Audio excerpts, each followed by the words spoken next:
Welcome to this tutorial on the basic principles of enzyme activity and kinetics, brought to you by Medical Biochemistry Power Capsule series. This video pertains to the following CBME curriculum topic: describe and explain the basic principles of enzyme activity. This video is preceded by Tutorial 2A, and we suggest that you should go through Tutorial 2A available in this series. In our earlier tutorial, you became familiar with how enzymes operate and their role in catalysis. Now, we will examine the factors influencing enzyme activity and delve into the complexities of enzyme kinetics, which means the principles and laws governing enzyme action and associated mathematical concepts. Catalysis by enzymes depends on the following factors. We also have a mnemonic, which will help you remember this list. Temperature affects enzyme activity primarily by altering the kinetic energy of molecules. As temperature rises, molecules move more rapidly, increasing the frequency of collisions between enzymes and substrates. This generally leads to an increase in enzymatic activity up to a point known as the optimum temperature. At this temperature, enzymes exhibit their highest catalytic activity. Beyond the optimum temperature, enzyme activity rapidly declines as the enzyme denatures due to the disruption of its tertiary structure, rendering it non-functional. pH affects enzyme activity by influencing the ionization state of amino acid side chains within the enzyme's active site. Each enzyme has an optimal pH range at which it functions most effectively. Deviations from this pH range can lead to changes in enzyme conformation and stability, affecting their activity. For example, acidic or alkaline conditions can disrupt hydrogen bonding and electrostatic interactions within the enzyme, leading to denaturation, reducing its catalytic activity. Three-dimensional or tertiary structure of enzyme determines its functions. Without the specific tertiary structure, functions will be lost. pH imbalance destroys the tertiary structure, hence enzyme function is lost. Enzyme concentration directly influences the rate of enzymatic reactions. Generally, as the concentration of enzymes increases, the rate of reaction also increases. This is because more enzyme molecules are available to bind with substrates and catalyze the conversion into products. However, once substrate concentration becomes limiting, further increase in enzyme concentration will not significantly affect the reaction rate. The linear relation no longer holds good if substrate concentration is very less. Increasing enzyme concentration won't increase rate of reaction then. You may pause momentarily and go through the graphs shown here. Substrate concentration is a critical determinant of enzyme activity. Initially, as substrate concentration increases, the rate of the enzymatic reaction also increases proportionally. This occurs because more substrate molecules are available to bind with enzyme active sites. However, there comes a point when the enzyme active sites become saturated with substrates, leading to maximum reaction velocity, or Vmax. At this point, further increase in substrate concentration, without increasing enzyme concentration, will not increase the reaction rate as all available enzyme active sites are already occupied. Product concentration can also impact enzyme activity through feedback inhibition. In some cases, the accumulation of products may inhibit enzyme activity by binding to the enzyme and blocking its active site or altering its conformation. This mechanism helps regulate metabolic pathways and prevent the overproduction of certain products. Inhibitors are molecules that bind to enzymes and decrease their activity. There are different types of inhibitors, including competitive, non-competitive, and uncompetitive inhibitors. Activators, conversely, are molecules that enhance enzyme activity. These molecules can bind to the enzyme and stabilize its active conformation, increasing its catalytic efficiency. Enzyme isoforms and variants refer to different forms of an enzyme that may exhibit distinct properties, including substrate specificity, catalytic efficiency, and regulation. For example, the enzyme lactate dehydrogenase exists in different isoforms, LDH and LDH5, which have different affinities for substrates and may be expressed in different tissues. Depending on the variant allele, individuals may exhibit differences in enzyme activity and drug response. Stability of enzyme structure is crucial for maintaining enzyme activity and functionality. Enzymes are proteins with complex three-dimensional structures that are susceptible to denaturation, a process in which the protein loses its native structure and thus its function. Factors such as temperature, pH, and chemical agents can influence enzyme stability. At high temperatures, enzymes can undergo denaturation as the increased energy disrupts the weak non-covalent bonds that maintain the enzyme's tertiary structure. Conversely, at low temperatures, enzyme activity decreases due to reduced molecular motion, although the risk of denaturation is lower. Deviations from optimal pH range can lead to changes in enzyme conformation and stability, affecting their activity. Chemical agents, such as pleiotropic agents or denaturing agents, can also disrupt enzyme structure and stability by interfering with non-covalent interactions or breaking covalent bonds within the protein. The presence or absence of cofactors or coenzymes can significantly affect enzyme activity in several ways. They can act as electron carriers, transferring electrons between substrates and participating in redox reactions. Cofactors and coenzymes can function as prosthetic groups, permanently associated with the enzyme. Cofactors and coenzymes can also modulate enzyme activity by altering the enzyme's conformation or stabilizing its active site. Metal ions can coordinate with specific amino acid residues in the enzyme, thereby stabilizing its structure and promoting substrate binding. Enzyme activity also depends on various regulatory mechanisms, such as allosteric regulation, covalent modification, proteolytic activation and feedback inhibition, which can either increase or decrease enzyme activity in response to cellular needs. Regulatory mechanisms provide the cell with precise control over enzyme activity, allowing for the coordination of complex metabolic processes and adaptation to changing environmental conditions. By modulating enzyme activity, cells can efficiently allocate resources, respond to stimuli, and maintain metabolic homeostasis.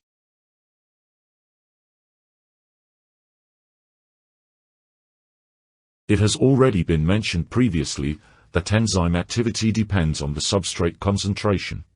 In fact, out of the 11 factors described in the foregoing section, this particular factor, that is the relation between substrate concentration and enzyme activity, provides us with the only tangible means of studying enzyme behavior objectively and bring mathematics into enzymology. Few words about mathematical equations.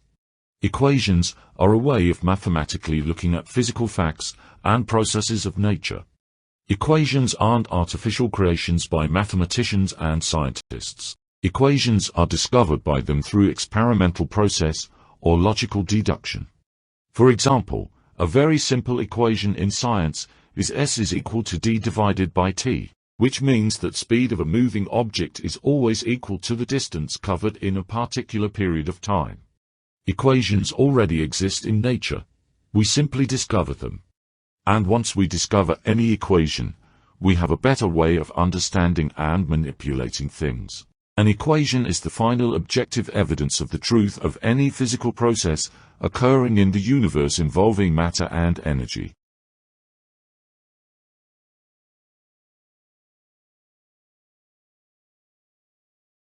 The Michaelis-Menten equation is one such equation that describes the relationship between the rate of an enzyme-catalyzed reaction and the concentration of its substrate. Through this equation we are able to mathematically represent the relationship between substrate concentration and enzyme activity.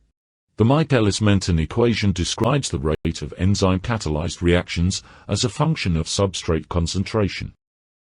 Take a pause here and just go through the equation.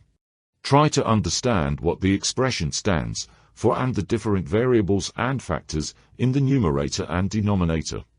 In the subsequent section, the meaning and significance will be described. Take a deep breath and relax. We won't be diving into the derivation of this equation. Instead, let's accept it as a well-established fact. This equation emerged from careful consideration of experimental data, principles of chemical kinetics, and mathematical analysis. What matters most for us is understanding the significance and implications of this equation, which we will delve into in the following section. The Michaelis-Menten equation is based on several fundamental assumptions and premises. The steady-state assumption states that the concentration of the enzyme-substrate complex remains constant over time during the initial stages of the reaction. In other words, the rate of formation of enzyme-substrate complex is equal to the rate of its breakdown. The equation is derived under conditions where the reaction has just begun, and the concentration of product is negligible. This allows for the determination of the initial velocity of the reaction, which is proportional to the rate of formation of product. The formation of the enzyme-substrate complex and its breakdown are reversible reactions. This means that enzyme-substrate complex can dissociate back into enzyme and substrate, as well as progress to form product. The Michaelis-Menten equation assumes steady-state enzyme kinetics, where the rate of the forward reaction or formation of enzyme-substrate complex is equal to the rate of the reverse reaction or breakdown of enzyme-substrate complex.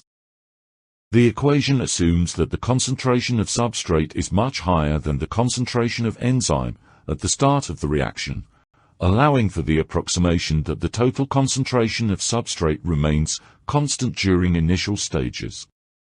We have some important pointers from the Michaelis-Menten equation.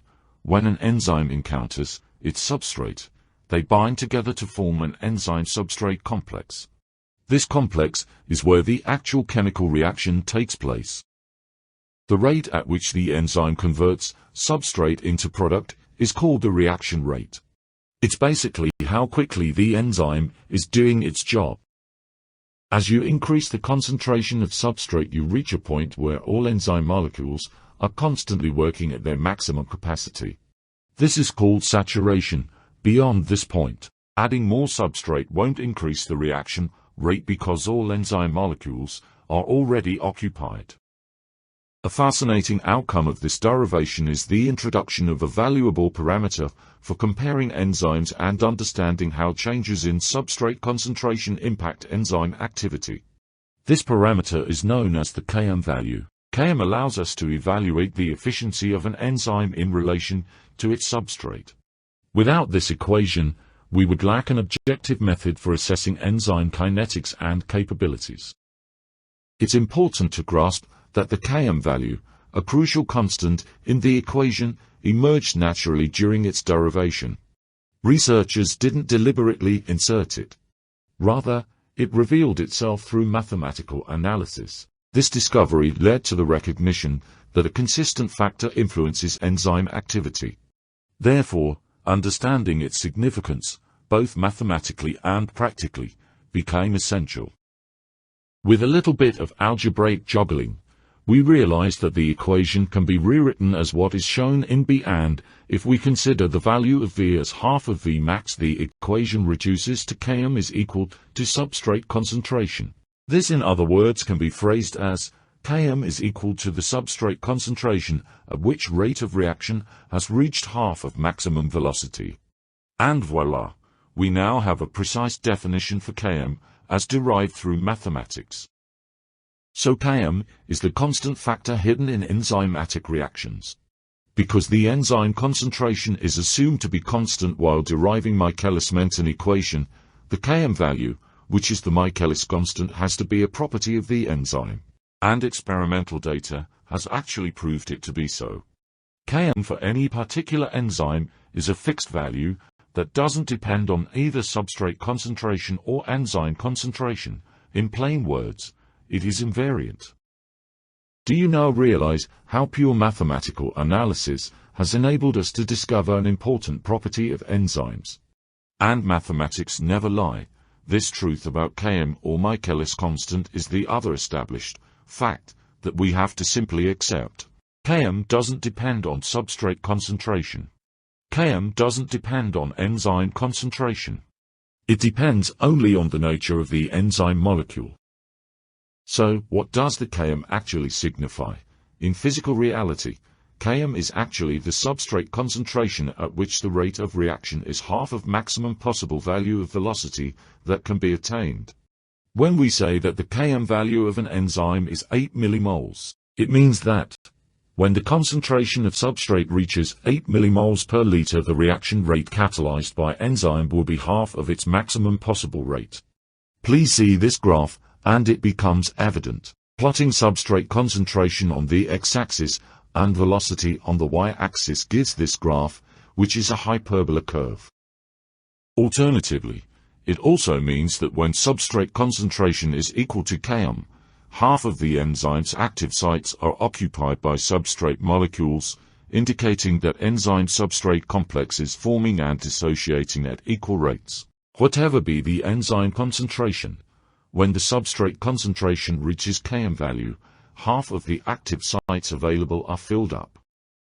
Another way of looking into the actual physical process would be to consider that when substrate concentration is equal to Km, then 50% of all available enzyme molecules remain bound with the substrate molecules as enzyme-substrate complexes. And here's what it implies. If the substrate concentration is lower than Km, the enzyme isn't saturated with substrate. This means that increasing substrate concentration will proportionally increase the reaction rate. If the substrate concentration is higher than Km, the enzyme is already saturated with substrate. Further increases in substrate concentration won't significantly increase the reaction rate because the enzyme is already working at its maximum capacity. The Michaelis constant is a measure of how tightly an enzyme binds to its substrate. The Km value gives us crucial information about how efficiently a particular enzyme works at different substrate concentrations. A lower Km value indicates higher affinity between the enzyme and its substrate, while a higher Km value indicates lower affinity. In physical terms, high Km means that more substrate molecules are required to reach half of maximum velocity, which is an indicator that the capacity of the enzyme is on the lower side. A high-capacity enzyme will require less substrate molecules and therefore has low Km and high substrate affinity. So, in simple terms, the Michaelis-Menten equation tells us that enzyme activity depends on the concentration of substrate. At low substrate concentrations, increasing substrate concentration increases the reaction rate. However, at high substrate concentrations, adding more substrate doesn't increase the reaction rate because the enzyme is already working as fast as it can. That's exactly the reason why we don't have a straight linear line, but a line that gradually curves and starts flattening out after some time if substrate concentration is increased by keeping enzyme concentration constant. Because we are plotting substrate concentration in the x-axis and velocity in the y-axis. You may try this simple mathematical game with a piece of graph paper and a pencil by plotting hypothetical values of substrate and velocity obeying the stipulations. In conclusion, understanding enzyme kinetics and activity is essential for comprehending the enzymatic processes that control cellular function. By exploring concepts such as Michaelis-Menten equation and its underlying principles, we gain valuable insights into how enzymes function and how their activity can be modulated. With this knowledge, we are better equipped to decipher the complexities of enzymatic processes. Thanks for watching this video. Our next tutorial in the Medical Biochemistry Power Capsule series is titled Enzymology, Inhibitors, Activators and Modulators. The tutorials presented in the MBPC series are not intended to be a substitute for your textbooks. However, we feel that these tutorials can prove to be very valuable as complementary educational aids and for purpose of rapid revision prior to exams. If you enjoyed this video, don't forget to hit the like button, subscribe for more exciting content and share with your friends. And do keep watching our channel to remain ahead in the game.